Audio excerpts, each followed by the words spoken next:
আসসালামু আলাইকুম রহমতুল্লাহ। বর্তমান বৈশ্বিক যেই সংকটপূর্ণ অবস্থায় আমরা অতিবাহিত করছি, এই অবস্থাতে সবচেয়ে বড় যেই বিষয়টি দৃশ্যপটে আসছে সেই বিষয়টি হচ্ছে তেলের সমস্যা। আমাদের মোটরসাইকেল বা অন্যান্য যানবাহন তেল পাম্পের সামনে লাইন ধরে সারিবদ্ধভাবে দাঁড়িয়ে রয়েছে ঘন্টার পর ঘন্টা, কিন্তু তারা তেল পাচ্ছে না। সরকারের পক্ষ থেকে দুই রকম কথা আসছে।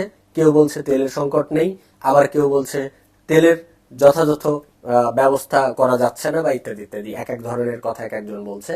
কিন্তু আমাদের পক্ষ থেকে আমরা যেটা উপলব্ধি করতে পারছি সাধারণ জনগণ হিসেবে, যে অবশ্যই বৈশ্বিক যেই সমস্যা, যুদ্ধ বিগ্রহ থেকে শুরু করে অন্যান্য সমস্যার কারণে আমাদের দেশের তেলের সংকট রয়েছে।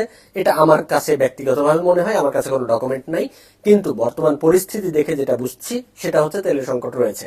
কিন্তু আমি একজন সাধারণ মানুষ হিসাবে আরো যে নিউজগুলো দেখছি, সেখানে অনেক মানুষ রয়েছে যার তেলের ট্যাঙ্কি ভর্তি আছে, আবার তেল নিতে যাচ্ছে। সাথে সাথে আরো দেখছি যে অনেক জায়গায় গোপনে তেল মজুত করা হচ্ছে। টয়লেট থেকে বের হচ্ছে এত, কবরস্থান থেকে বের হচ্ছে এত, তারপরে হচ্ছে অন্যান্য জায়গায় লুকিয়ে রেখেছে এত এত তেল, এগুলো সরকার উদ্ধার করছে। কিন্তু আমার কাছে মনে হয়, যখন দেশের এরকম একটা ক্রান্তিকাল অতিবাহিত করবে একটি দেশ, এই সময় যদি কেউ এইভাবে তেল সংরক্ষণ করতে চায়, আর সেই সময় সরকার যদি এর বিরুদ্ধে কঠোর হস্তে দমন এদেরকে না করে, তাহলে এই দায় সরকারকে নিতে হবে। এই দেশের বুকে আমাদের প্রশাসন রয়েছে, পুলিশ আছে, প্রত্যেকটা প্রশাসন থাকার পরেও এই দেশে সরকারের নিয়মকে অ্যাভয়েড করে তেল মজুত করছে, তেলের দাম বৃদ্ধি করছে, সিন্ডিকেট তৈরি করছে। আর এগুলোতে যদি সরকার কোনো ব্যবস্থা না নেয়, তাহলে আমরা ধরে নিব সরকার ব্যর্থ। আমরা সরকারের কাছে অনুরোধ জানাচ্ছি, সর্বোচ্চ লেভেলের আমাদেরকে এখানে শাস্তি প্রয়োগ করতে হবে, এবং আমাদের তেলের সংকট দূরীকরণের জন্য আমাদের যতটুকু রয়েছে এটাই যেন সুন্দরভাবে সুশৃঙ্খলভাবে আমরা পরিবেশন করতে পারি, মানুষকে দিতে পারি, এটা ইনশিওর করতে হবে।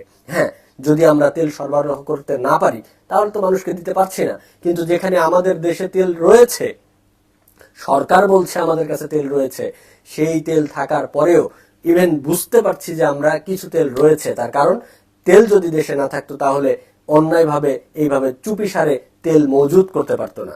যেহেতু তেল মজুত করছে অনেকেই, তাদেরকে যথাযথ শাস্তি দিয়ে তাদেরকে ওখান থেকে সরাসরি এই পাম্প থেকে তাদেরকে নিষিদ্ধ করে ওই তেলগুলো সরকারের আওতায় যখন আমরা নিয়ে নিব, এরকম কঠোর বাস্তবতা যদি তাদেরকে একটু দেখাতে পারি, তাহলে তারা এরকম অন্যায় অনিয়ম থেকে দূরে চলে আসবে এবং দেশের মানুষ স্বস্তিতে থাকতে পারবে বলে আমি মনে করি।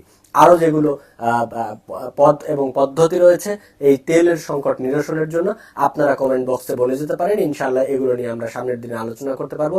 আল্লাহ রাব্বুল আলামিন আমাদের যাবতীয় সংকট থেকে নিরসন করে সুন্দর একটা বাংলাদেশ উপহার দেওয়ার আল্লাহ রাব্বুল আলামিন আমাদেরকে উপহার দেখ, এবং আমরা যেন বাংলাদেশে সুখে শান্তিতে একটি সবুজ বাংলাদেশ, স্বাস্থ্যকর বাংলাদেশে বসবাস করতে পারি। আল্লাহ সেই তৌফিক দান করুক, আমিন। আসসালামু আলাইকুম ওয়া রাহমাতুল্লাহি।